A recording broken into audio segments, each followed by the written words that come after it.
City Fitness and Performance. Today we're talking about one key topic, and that's wandering off on your own or following directions. Now it's very, very simple, right? Now let me first talk about something. Right now I'm sweating, okay? I just finished my workout and I'm sweating a lot, probably more than I have in a long time. The reason for this? Simple. I followed instructions, okay? Let me explain. I've been writing my own program for a while, and that program has been okay. I say okay because when you write your own things, when you do your own stuff, you never do the hard stuff. You never do the stuff that's important. You never really do everything you can. Well, I've gotten a new program designed for me, and I'm following it. Because I'm following it, I'm following the guidance that's given to me. And that means that I'm going to get the results that I want. Now, the reason that this is important is because many times people are hollering at you. They're yelling at you. They're giving you cues. They're telling you, hey, come over here. You're way over there. And you might be saying, okay, well, I see you over there, but I also see this path. Let me stay here, right? Well, the problem with that mindset is that you're on the wrong path, okay? So imagine you were climbing a hiking trail, right? You and your buddies are climbing this hiking trail, and you decide to go to the bathroom.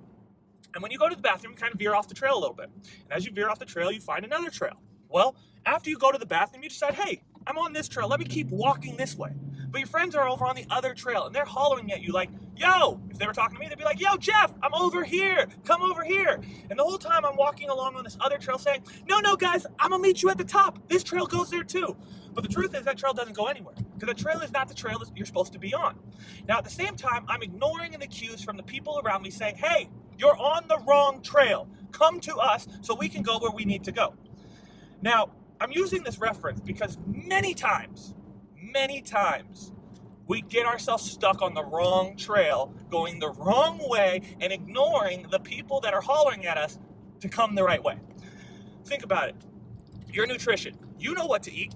We know what you need to be eating. We've told you what you need to be eating. If you've been working with us for nutrition coaching, we tell you what you need to be eating. Now, your choice then becomes, do I follow the instructions that were provided for me to get the best and most optimal result that's going to lead me to my end destination? Or am I going to jump on this other trail, wave at you from the side, and say, I've got it, don't worry, I'm on the right trail? Which at the end of the day, you end up in the wrong place. You end up frustrated, pissed off, overexerted, and wondering why the fuck you don't have the results you want. Here's the key. You were on the wrong trail. You were going in the wrong place. One of the things that I like to say now is you were running enthusiastically in the wrong direction. It gave you nothing. It got you nowhere. It didn't get you the thing that you want. So today's topic is really about this. Are you listening to the people around you that are throwing you life jackets, life preservers, assistants, telling you to get onto this trail, not the trail you're on, or flagging you or hollering at you? Now you might be saying, well, when I've hiked a trail before, I haven't been able to see my friends. So when they were hollering at me, I didn't know where they were. Well, that's okay. If you don't know where they are, you can't spot them right away, that's okay. But don't keep walking in the other direction, right? Stay where you are. Start going towards the sound of the voices that you're hearing calling your name. And within a few seconds, you're going to be in the right place. Instead, if you do not take that route, you do not stay in the one place and start to listen for the voices to kind of get clarity of where it is, you're going to, again, run in the wrong direction enthusiastically. Now, I'm going to use another reference point here, and this reference point comes to avalanches or drowning, either variation or perspective you want to use here. I used to be very into snowboarding, so I had to learn this because when I was backcountry snowboarding, you might get stuck in an avalanche. Now, luckily, I never did. I never got stuck in an avalanche, but you kind of have to know how to prepare yourself. And one of those things, this is also for diving, because when people are diving, they get disoriented. They might be going down, but actually when they start to think or not think, they think that they might be actually going up. So people actually drown themselves by swimming in the wrong direction. Now there's one way to solve an avalanche, and there's one way to solve if you're swimming in the right direction. It's this. If you're in an avalanche, you spit. If you're underwater, you breathe.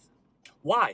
Because when you spit on yourself, it's kind of like an easy course correction, I guess. When you spit, when you're in an avalanche, the spit is going to go either out of your mouth outward, it's going to go onto your face, or slide down your face. This is going to be a navigation beacon because it's going to say, hey, if it's running down the side of your face, that means your head is upwards, facing upwards towards where you need to be crawling out of. If the spit comes out of your mouth and you don't feel it on your body at all, then the spit is going downward, right? So you kind of reacclimate yourself based on your awareness. The same goes for snorkeling, right? Or scuba diving. If I'm underwater and I'm swimming, all I have to do is breathe and see where the bubbles go. If the bubbles go up and I'm going down, I'm going in the wrong direction because bubbles go to the surface. So I must follow the direction or guidance that I have that's been built into my body from survival. The same goes for everything you're currently doing. All right. You may actually be swimming or drowning yourself in this perspective because you're not just listening, or you're not just paying attention to a few key bubbles that's going to say, hey, you're going the wrong way. Listen, guys, most of our problem is because we're in our own way and think we know best. The truth is we don't, especially if we've never been on this trip before. Okay.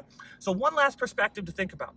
You're on a road. You've never driven this road before. You've never been to this destination before. Okay? You've never been on this road or going to this destination. Because of this, everything is new to you. And while you might think, hey, I've driven on the freeway before, this is not the same freeway. And because it's not the same freeway, it doesn't have the same exits. It doesn't have the same restaurants. It doesn't have the same stops or gas. But if you might think that you've already done it before, you're going to have a misinterpretation of the path you're taking. You're going to say, wow, I've done this before, but really you haven't. You haven't driven here before. So don't think that you can divert yourself unless you have a navigation, right? You wouldn't jump on a different road thinking, hey, you know, this is going south too. I'm going south. Let's jump on this one. It's going to get me where I want to go. No, you would make sure that the information is going where you want to go. Okay, guys, so really this comes down to simply this. Are you listening to the guidance and recommendations that are being given to you? The things that are giving flags that say, hey, dude, you're on the wrong path. Or are you taking your own sensory information, such as the idea of spitting on yourself or blowing air bubbles? Are you using these cues that are going up in your head all the time as recognition of a problem? Or are you ignoring them, thinking you know best? Because again, the person that thinks that they know best while running enthusiastically in the wrong direction usually has the most miserable time. So please don't be that person. Allow people to guide you and help you. When you hear people saying, hey, dude, you need to be on this path, it's not because they're saying you can't go that path. It's saying that that path doesn't lead where you want to go.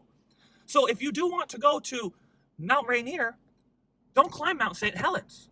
If you want to be in California, don't head north to Canada. If you want to have the outcome you want to have, follow the leader that takes you to where you want to go.